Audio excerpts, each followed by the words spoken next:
Kagadirogan Satatanushaktan Sheshakaya Prasrutana Sheshan Autsukya Moharati Danjakhan Yo Purva Vaidyaya Namostu Tasmai. Soyez les bienvenus à cette nouvelle vidéo de la série Vida Vedanusha Mintage de ma chaîne YouTube. Je m'appelle Mateusz et aujourd'hui on va continuer notre lecture de l'Ashtanga Hridayam Sutrasthana chapitre 2. Aujourd'hui avec le shloka, deuxième partie du shloka numéro 29 et jusqu'à la fin du shloka numéro 30. Donc la première chose, c'est que j'espère qu'il n'y a pas beaucoup d'écho parce que je suis en train d'enregistrer ça dans une salle vide.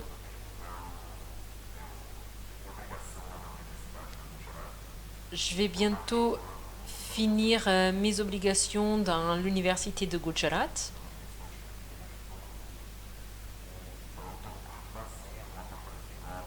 Et je suis maintenant dans une chambre vide qui est encore en train de faire, je suis encore en train de faire les travaux. Et donc il y a peut-être un peu d'écho. Je vais essayer d'essayer de réduire cela dans la post-production de la vidéo, mais je ne sais pas si je vais réussir.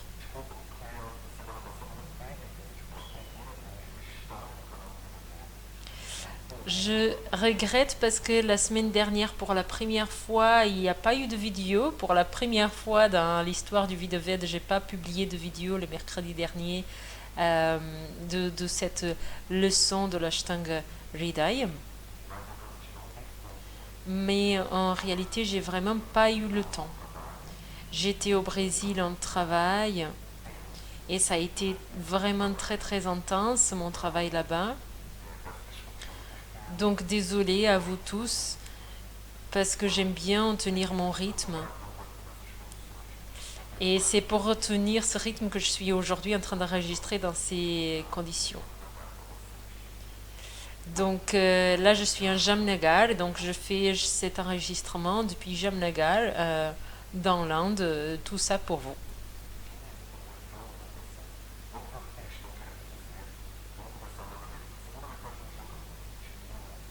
Donc on va commencer dans la deuxième moitié du shloka numéro 29 et il dit ce qui suit.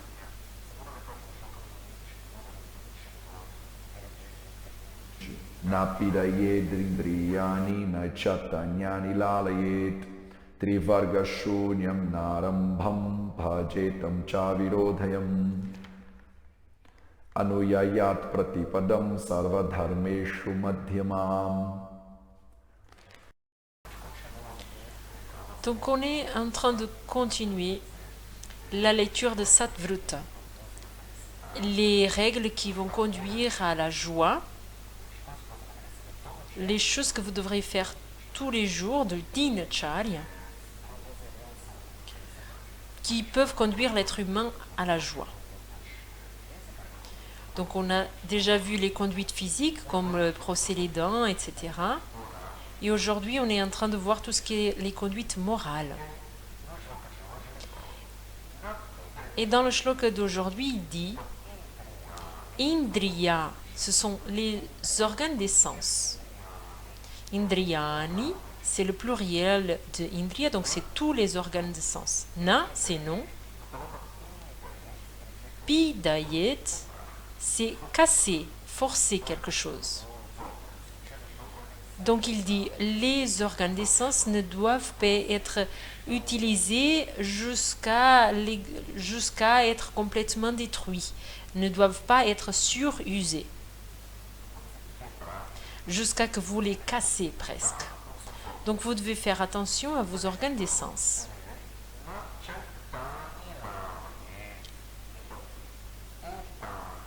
Et tani, l'anala signifie faire des caresses. Il faut faire beaucoup d'attention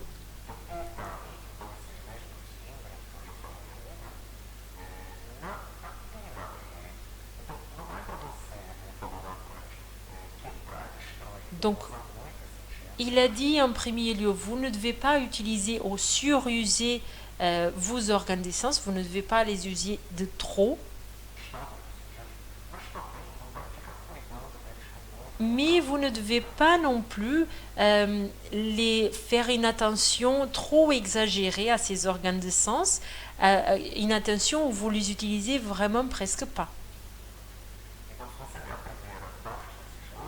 Donc si vous lisez la première partie de ce shlok, vous pouvez avoir à vous dire ah, donc je dois protéger complètement mes organes d'essence. Et il dit non, non, non. Vous ne devez pas ni détruire vos organes d'essence, mais vous ne devriez pas non plus avoir une attention trop excessive avec ces organes d'essence.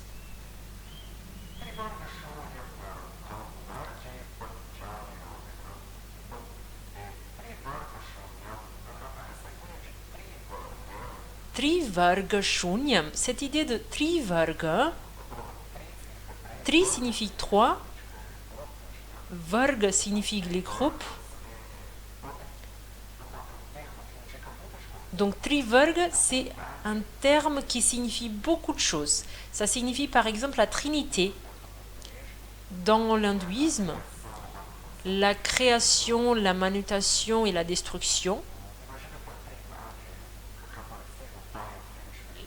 Comme la Trinité du catholicisme, le Père, le Fils et le Saint-Esprit. Et c'est comme si ça, c'était dans l'idée de Trivarga aussi. Ici, dans les Samhitas, si on regarde les commentaires, ils le laissent très clair. Si on regarde ça dans le texte original, on peut se demander qu'est-ce que c'est, de quoi il parle, de quelle Trinité il parle. Est-ce qu'il parle de Brahma, Vishnu et Shiva? Et dans les commentaires, ils disent non, non, non. Vous vous rappelez des 4 choses les plus importantes dont on parle dans le premier chapitre? Dharma, Artha, Sukha Sadhanam. Sukha inclut Kama et Moksha, comme on a vu lors du premier chapitre. Donc Dharma, Artha et Kama sont les 3 choses qu'il veut ici référer comme les 3 choses primordiales. Donc quand il parle de ces Trivarga, ce sont ces 3 choses-là. Donc on a ici clair ce que sont ces Trivarga, ces 3 choses. Dharma, Artha et Kama. Dans le concept de loi de éthique dans Dharma, Artha, c'est le succès matériel, les choses matérielles, et Kama, c'est l'idée de plaisir. Donc quand vous vous alimentez, quand vous avez le contact personnel avec les gens, cette notion de plaisir, ça c'est Kama.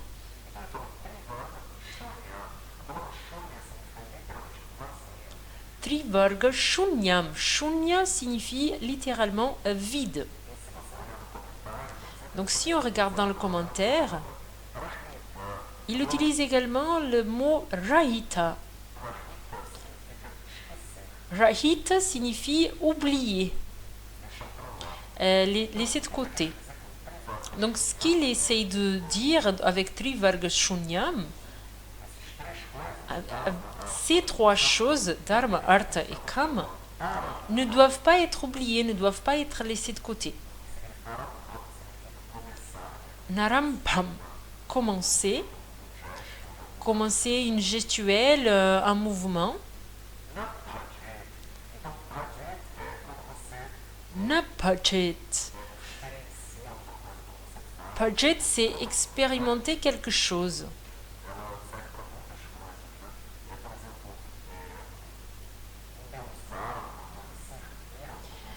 C'est un mot qui est utilisé aussi pour par exemple servir les dieux ou quelque chose comme ça. C'est dans les significations possibles pour ce mot-là. Donc vous ne devez pas faire ou réaliser des actions que vous des actions qui font que vous laissez de côté dharma, artha et kama. Ces trois choses qui sont très importantes.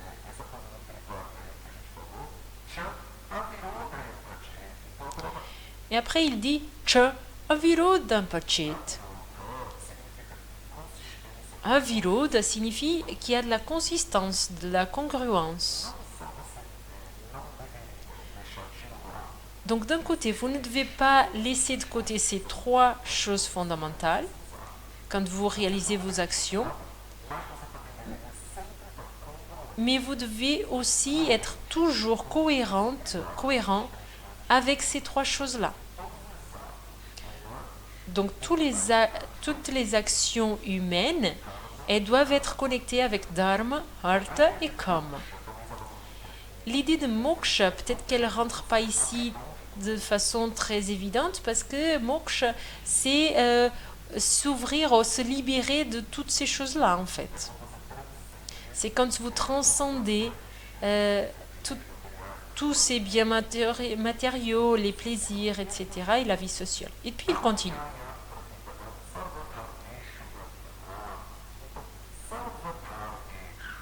Sarvadharmeshu.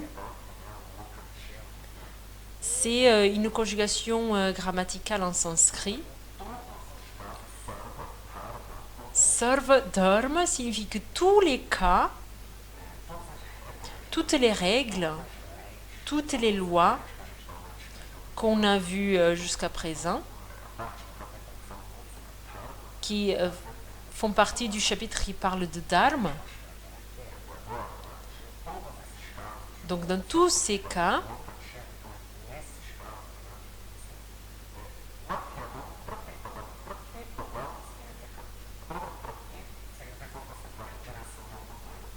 prati, c'est quand vous allez dans la direction de quelque chose.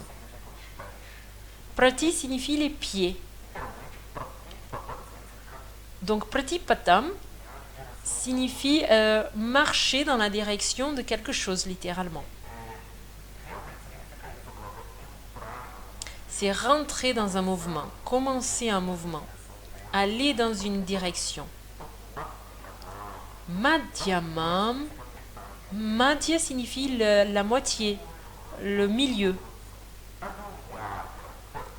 Anuyayat signifie suivre. Donc toujours quand vous allez faire quelque chose, quand vous allez dans une certaine direction, vous devez toujours suivre, vous devez toujours marcher sur le milieu du chemin.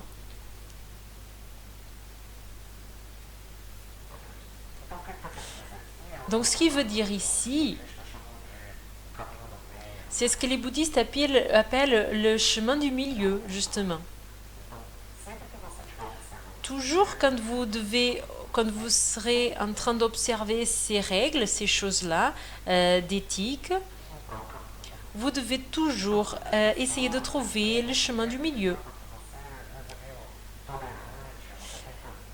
Et donc, des fois, les personnes, ils sont un petit peu fâchées contre moi parce qu'ils me disent « Ah, vous essayez toujours de négocier, vous essayez de trouver une façon de faciliter la vie de la personne. Vous n'êtes pas très strict. » Et c'est vrai. Parce que même le Samhita, il est dit, quand vous essayez de mettre toutes ces règles dans votre pratique au quotidien, ça c'est un idéal vers lequel on veut tendre. C'est notre objectif. Mais l'idéal qu'on a, il ne peut pas être l'ennemi de ce qui est possible. Donc, vous allez toujours essayer de faire ce qui est le mieux de ce que vous pouvez avec ce que vous avez disponible. Donc, aujourd'hui, vous pouvez faire ça, et ça, c'est le mieux que vous pouvez, donc c'est OK. Ce qu'il ne faut pas faire, c'est de juste se dire « Ah, ben, vu que je n'ai pas besoin de faire l'idéal, ben, je vais juste pas faire. Non, ça c'est pas bon non plus. Vous devez faire le mieux de ce que vous pouvez avec les circonstances et au moment où vous pouvez. Vous devez toujours essayer d'approfondir votre pratique. Mais le fait, c'est que vous devez analyser la société où vous habitez, le contexte dans lequel vous habitez, les personnes avec lesquelles vous vous relationnez. Et donc des fois, vous dites j'ai essayé de changer quelque chose à la maison, mais ça a généré beaucoup de problèmes avec ma mère, avec mon mari, etc. Donc, il faut aller avec beaucoup de calme. Il n'y a pas le besoin de tout changer du jour au lendemain. Il ne faut pas créer des problèmes dans votre vie qui n'existent pas parce que vous essayez d'améliorer certaines choses. Si vous créez d'autres problèmes, c'est pas bon non plus. Donc le Samhita, il dit calme, très calme. Vous devez appliquer ces règles et quand vous essayez d'appliquer votre vie en fonction de ces règles, vous essayez toujours de trouver le chemin du milieu. Donc vous devez suivre ces enseignements par rapport à ce que vous pouvez et essayer toujours d'améliorer. J'espère que ce soit clair pour vous. C'était juste 3 petits shloks et on va maintenant commencer notre petite minute de sanskrit. Et donc aujourd'hui, on va parler de 2 consonantes que certains auteurs appellent de semi-voyelles. Le Y, qu'on écrit comme un YA, c'est comme les autres consonantes, donc vous pouvez faire you et vous pouvez ajouter à toutes les autres voyelles qu'on a vues auparavant. Vous pouvez mélanger dans tout. Dans le mot Ayurveda, par exemple, c'est ce Y ici. Y plus le ou. You, Ayurveda. On va aussi parler du R. Et vous pouvez aussi le mélanger avec toutes les voyelles qu'on a vues auparavant. Si vous mettez un trait après le R, il sera ra, ri, ro, rao, donc rei, selon ce que vous ajoutez comme voyelle.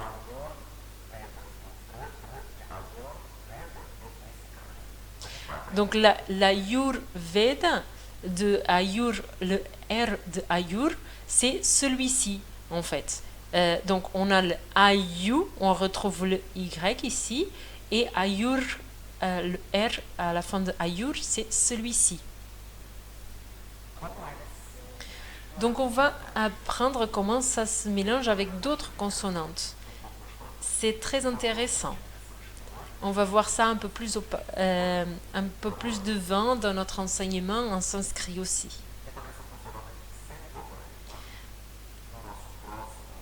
Dans notre prochaine minute de sanskrit,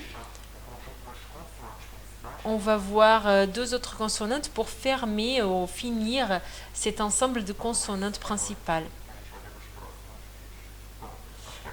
Bon, c'est ça que je voulais partager avec vous aujourd'hui. J'espère que ça soit clair. Si vous avez une question, laissez dans les commentaires. Je voulais vous remercier beaucoup à vous tous qui nous donnez de l'aide et qui participent dans le Apoyas. Demain, je pars en Inde. Et prochain mercredi, on aura notre prochain cours. Merci beaucoup pour votre présence et à la semaine prochaine.